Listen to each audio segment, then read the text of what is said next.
Friends, welcome to the learning aura. Myself Nidhi Mishra. इस video में हम देखेंगे 11th इकोनॉमिक्स का सेकेंड चैप्टर मनी।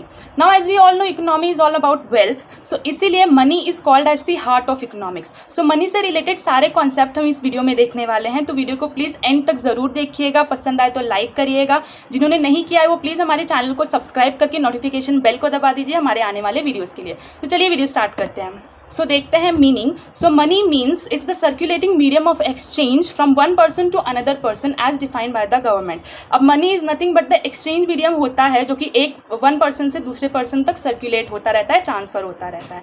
अब मनी डिस्कवर होने से पहले के टाइम में लोग बिजनेस कैसे करते थे, मॉनेटरी एक्टिविटीज़ कैसे करती थी, वो जान लेते हैं। सो उससे पहले एक सिस्टम हुआ करता था, बार्टर सिस्टम जिसे कहते थे, जो कि अभी भी इंडिया के कुछ पार्ट्स में प्रिवलेंट है। सो बार्टर सिस्टम में पैसे नहीं होते थे, यानी सामान के बदले में सामान ही एक्सचेंज किया जाता था। लेकिन उस टाइम में भी लोगों को इसमें बहुत से प्रॉब्लम्स उठाने पड़े थे। क्या थे वो देखते हैं। पहला है lack of double coincidence of want, यानी कि जब भी हम एक दूसरे से कोई भी सामान एक्सचेंज करते हैं तो उसमें ज़रूरी होता है कि दोनों भी पार्टीज वो सामान एक्सेप्ट करने के लिए पूरी तरह से राज़ी होने चाहिए। अगर पर्सन ए को पर्सन बी का सामान पूरी तरह से एक्सेप्ट नहीं करना है या वो नहीं लेना चाहता है, तो ऐसे केसेस में हम बिजनेस नहीं कर सकते। तो ये एक प्रॉब्लम था। सेकेंड प्रॉब्लम आया lack of common measure of value. अब कुछ कमोडिटीज़ ऐसे होते हैं जो कि एग्जैक्टली मेजरेबल नहीं होते। फॉर एग्जांपल लाइफ स्टॉक होते हैं।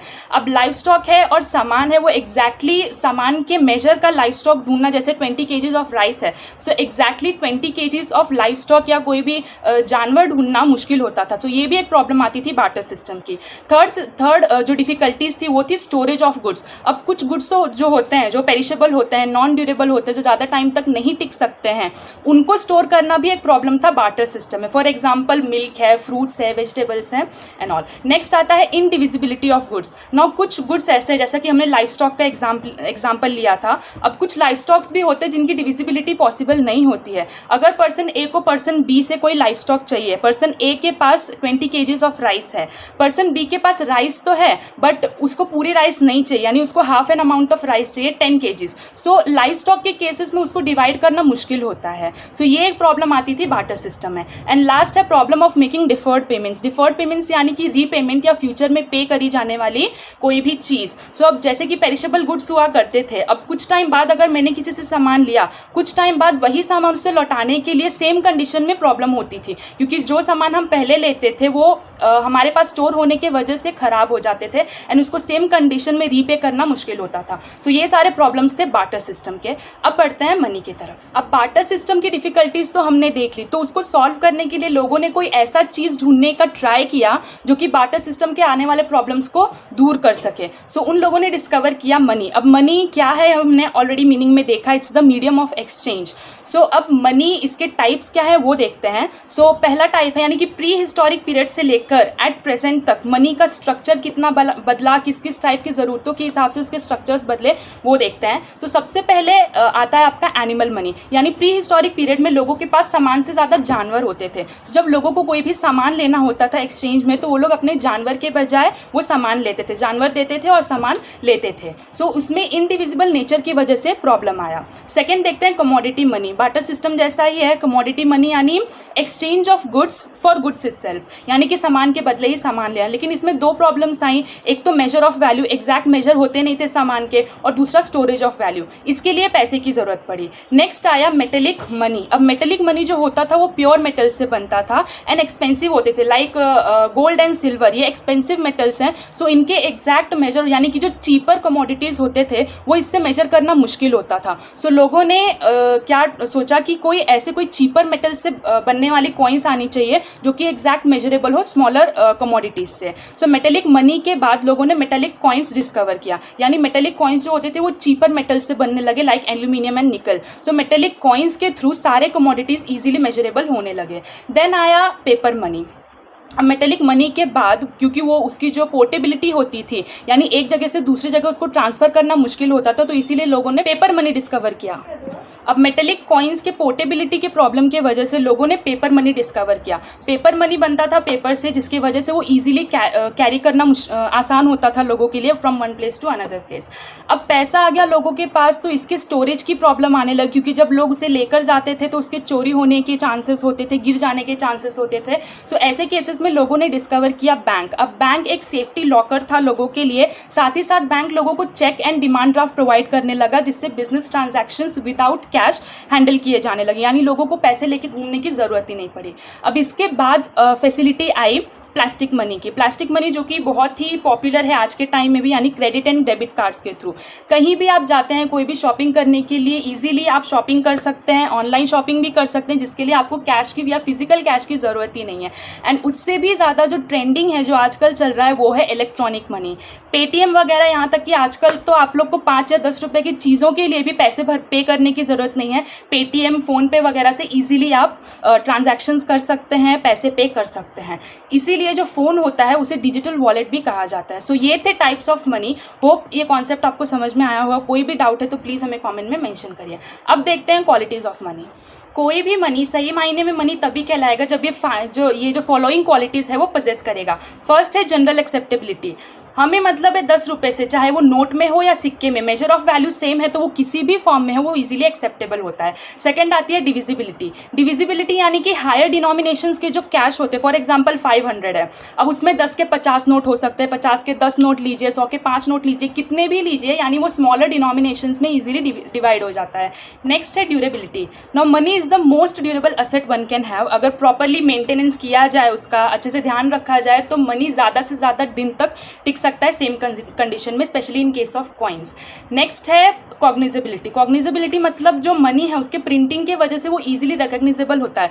अब अगर हमें कोई 20 रुपये देके 10 रुपये का पैसा बताएगा तो हम मानेंगे क्या? ऑब्वियसली नहीं, क्योंकि उसके प्रिंटिंग की वजह से वो इजीली रिकग्निजेबल होता है कि कितना मेजर ऑफ वैल्यू है, कितने का वो नोट है। और लास्ट आती है आपकी पोर्टेबिलिटी। पोर्टेबिलिटी मतलब उसके लाइट वेट होने की वजह से वो one person to another person easily transferable होता है। सो ये थे qualities of money, 5 qualities of money. इसमें अगर कोई भी डाउट है तो आप हमें कमेंट में मेंशन कर सकते हैं। अब हम बढ़ते हैं फंक्शंस ऑफ मनी की तरफ। अब फंक्शंस ऑफ मनी है जिसमें 3 फंक्शंस है, primary, secondary and contingent function. पहले देखेंगे primary function. So primary function में 2 सब पार्ट्स हैं। पहला है मीडियम ऑफ एक्सचेंज। जैसा कि हमने मीनिंग में ही देखा है कि सामान के बदले में ली जाने वाली चीज़ होती है मनी, जैसे कि बार्टर सिस्टम में होता था सामान, अब यूज़ होता है as a medium of exchange. Next जो पॉइंट है वो है मेजर ऑफ वैल्यू या यूनिट्स ऑफ अकाउंट, यानी कि अलग अलग कंट्रीज़ में मेजर ऑफ वैल्यू के हिसाब से उसको अलग अलग एक्सप्रेशंस दिए गए थे, यानी उनके मेजर ऑफ वैल्यूज़ भी अलग अलग होते हैं। जैसे रुपीज़ है वो डॉलर से छोटा है, पाउंड रुपी से छोटा है। सो ऐसे ऐसे अलग अलग मेजर ऑफ वैल्यूज़ है जिनके अलग अलग एक्सप्रेशंस होते हैं। सेकंड आता है आपका सेकेंडरी फंक्शन, जिसमें पहला है स्टैंडर्ड ऑफ डिफर्ड पेमेंट्स। अब जैसा कि हमने पहले भी देखा, डिफर्ड पेमेंट्स यानी कि रीपे करना या फिर एज अ लोन आप कह सकते हैं, जो भी अमाउंट है वो आपको फ्यूचर में पे करना है। अब स्टोरेज के वजह से जो लोन आप एज अ मनी लेते थे वो आप सेम कंडीशन में बाद में भी रीपे कर सकते थे। सो ये है standard of deferred payments. Next देखते हैं स्टोर ऑफ वैल्यू। अब जो इसकी वैल्यू है, शायद आप 500 अगर आप ले रहे हो, आपको देना है, सो आप कभी भी दो, किसी भी टाइम में दो, उसका मेजर जो है वो एक्जैक्टली सेम होने वाला है। 500 की वैल्यू 500 ही रहेगी, चाहे वो किसी भी फॉर्म में बदले तो क्या। नेक्स्ट आता है ट्रांसफ़र ऑफ वैल्यू।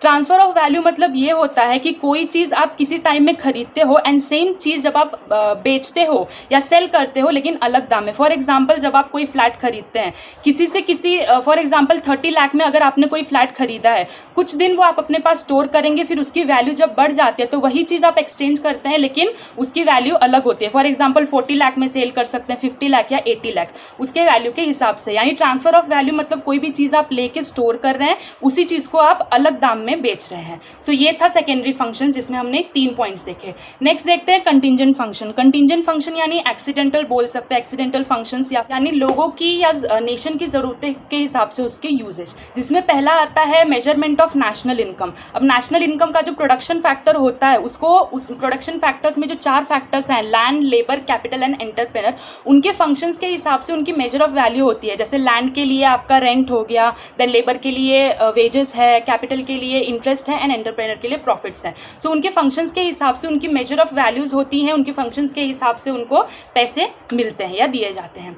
लास्ट आता है आपका इम्पार्ट्स लिक्विडिटी टू वेल्थ। अब लिक्विडिटी टू वेल्थ मतलब क्या, कि हमने पहले पैसे देकर कोई चीज़ खरीदा, देन कुछ दिन तक उसको अपने पास स्टोर करके वापस उसको बेच दिए, उससे हमें जो पैसा मिलता है वापस से उससे वो चीज़ खरीद सकते हैं। फॉर एग्जाम्पल अगर आप गोल्ड खरीदते हैं, गोल्ड आपने खरीदा, कुछ दिन अपने पास स्टोर किया, वापस उसको बेच के पैसे ले रहे हैं, देन उसी पैसे से वापस आप गोल्ड खरीद सकते हैं या कोई भी चीज़ खरीद सकते हैं। सो एक लिक्विडिटी होती है जो कि फॉर्म होती है, एक फ्लो मेंटेन होता है। सो ये होता है इम्पार्ट्स लिक्विडिटी टू वेल्थ। इस तरह से हमने देखा तीनों भी functions, primary, secondary and contingent functions. Hope आपको ये कॉन्सेप्ट समझ में आया होगा। लास्ट जो आपका कॉन्सेप्ट है वो है ब्लैक मनी का। ब्लैक मनी क्या होता है ये तो आप सभी जानते हैं, ज़्यादा एक्सप्लेनेशन की उसमें ज़रूरत है नहीं।